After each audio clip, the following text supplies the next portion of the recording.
आज हम जाने वाले हैं स्टॉक मार्केट के बारे में। ये वीडियो देखने के बाद दूसरा वीडियो देखने की ज़रूरत नहीं। अगर आपको वीडियो अच्छी लगे तो अपने दोस्तों के साथ शेयर ज़रूर करना। स्टॉक मार्केट क्या है? Father of India stock market. कौन कौन बिग बुल रह चुके हैं? स्टॉक मार्केट से हम क्या खरीद और बेच सकते हैं? शेयर्स के अलावा हम क्या खरीद सकते हैं? फ्यूचर एंड ऑप्शन क्या है? शेयर का भाव क्यों बढ़ता है और क्यों कम होता है? ये सभी टॉपिक आज हम इस वीडियो को कवर करेंगे। तो चलते हैं पहले टॉपिक की ओर। स्टॉक मार्केट क्या है? स्टॉक मार्केट एक ऐसा बाजार है जहां कंपनियों के शेयर, जो उनके स्वामित्व के हिस्से होते हैं, खरीदे और बेचे जाते हैं।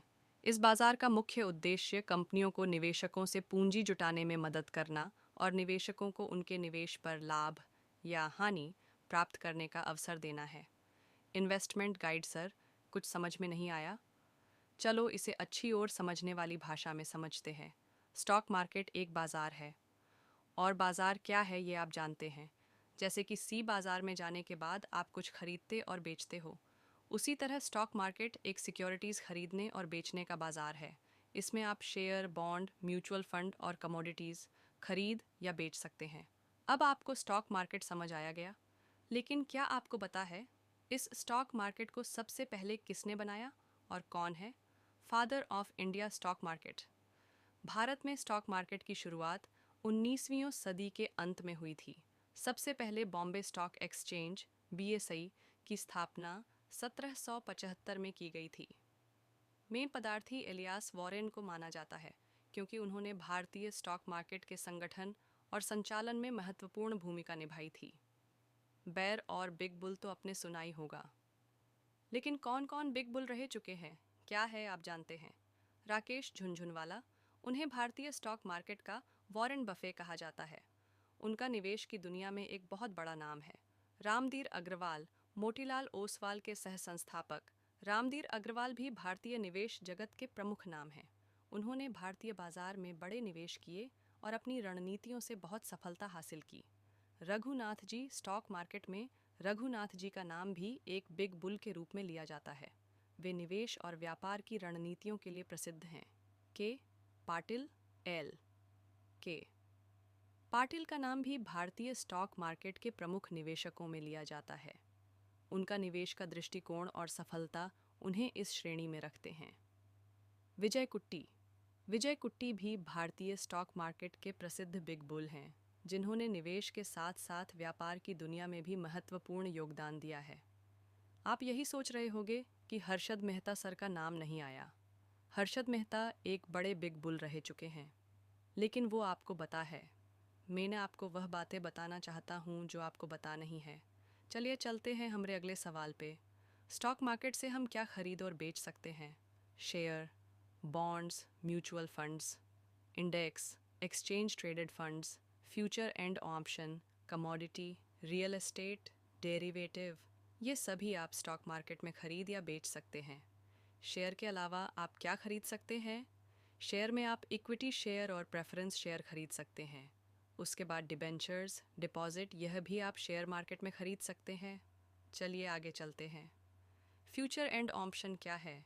फ्यूचर्स और ऑप्शंस दोनों ही डेरिवेटिव वित्तीय उत्पाद हैं, जो किसी अन्य वित्तीय संपत्ति जैसे स्टॉक, कमोडिटी, इंडेक्स या अन्य के मूल्य पर आधारित होते हैं। इनका उपयोग निवेशकों द्वारा अटकलों, स्पेकुलेशन और जोखिम को कम करने, हेजिंग के लिए किया जाता है। हालांकि दोनों के बीच में कुछ महत्वपूर्ण अंतर होता है। फ्यूचर एक प्रकार का वित्तीय अनुबंध है, जिसमें दोनों पक्षों को तय तारीख पर किसी विशिष्ट संपत्ति जैसे स्टॉक, कमोडिटी आदि को एक निश्चित कीमत पर खरीदने या बेचने का वचन होता है। इसे कंपल्सरी ऑब्लिगेटरी अनुबंध माना जाता है, यानी दोनों पक्षों को अनुबंध की शर्तों का पालन करना होता है। फ्यूचर्स का उपयोग अक्सर कमोडिटी और वित्तीय उत्पादों के लिए किया जाता है। ऑप्शंस एक प्रकार का वित्तीय अनुबंध होता है, जो किसी संपत्ति को एक निश्चित कीमत पर भविष्य में खरीदने या बेचने का अधिकार देता है, लेकिन यह अनिवार्य नहीं होता है। ऑप्शंस के दो प्रकार होते हैं। कॉल ऑप्शन, ये आपको एक निश्चित समय में किसी संपत्ति को खरीदने का अधिकार देता है। पुट ऑप्शन, ये आपको एक निश्चित समय में किसी संपत्ति को बेचने का अधिकार देता है। इन्वेस्टमेंट गाइड सर, कुछ समझ में नहीं आया? ठीक है भाई, रुको ज़रा, मैं समझता हूँ। चलिए पहले फ्यूचर्स को समझते हैं। आपने सोने के 10 किलोग्राम फ्यूचर्स अनुबंध को 50,000 रुपये प्रति किलोग्राम की कीमत पर खरीदा। इस अनुबंध के तहत आपको तय तारीख पर 50,000 रुपये प्रति किलोग्राम पर सोना खरीदना होगा। यदि सोने की कीमत उस समय 55,000 रुपये प्रति किलोग्राम हो जाती है तो आप लाभ प्राप्त करेंगे, लेकिन यदि कीमत घटकर 45,000 रुपये हो जाती है तो आपको नुकसान होगा। आपको फ्यूचर्स क्या है समझ में आ गया होगा। अब ऑप्शन को समझते हैं। मान लीजिए आपने एक कॉल ऑप्शन खरीदी है जिसमें आपको किसी कंपनी के 100 शेयर 1,000 रुपये प्रति शेयर की कीमत पर 1 महीने में खरीदने का अधिकार मिला है। अगर उस महीने के अंत में उस कंपनी के शेयर की कीमत 1,200 रुपये प्रति शेयर हो जाती है तो आप ऑप्शन का उपयोग करके 100 शेयर 1,000 रुपये प्रति शेयर में खरीद सकते हैं और 200 रुपये प्रति शेयर का कमा सकते हैं। अगर शेयर की कीमत 1,000 रुपये से कम हो जाती है तो आप ऑप्शन का उपयोग नहीं करेंगे और आप केवल प्रीमियम की हानि झेलेंगे। इस वीडियो के आखिरी टॉपिक पर आ जाते हैं। शेयर का भाव क्यों बढ़ता है और क्यों कम होता है। शेयर का भाव उसकी डिमांड और सप्लाई पर आधारित होता है। डिमांड ज़्यादा है तो भाव ज़्यादा रहेगा और डिमांड कम है तो भाव कम रहेगा। लेकिन इस डिमांड और सप्लाई पर अन्य तत्व इस प्रभाव डालते हैं। आइए कुछ प्रमुख कारणों को जानते हैं। कंपनी की वित्तीय स्थिति, फाइनेंशियल परफॉर्मेंस, कंपनी के भविष्य के विकास की संभावनाएं, ग्रोथ प्रॉस्पेक्ट्स, बाजार का माहौल, मार्केट सेंटिमेंट, नकदी के बहाव का प्रभाव, कैश फ्लो, विभिन्न सकारात्मक समाचार, positive news, share buyback and dividends. इन सभी कारणों से शेयर का भाव बढ़ता है और इसके उलटे कारणों से शेयर का भाव घटता है। हमारे टॉपिक हो चुके हैं समाप्त। तो हम मिलते हैं अगले वीडियो में। आपने ये पूरा वीडियो देखा और आखिर तक बने रहे इसलिए शुक्रिया।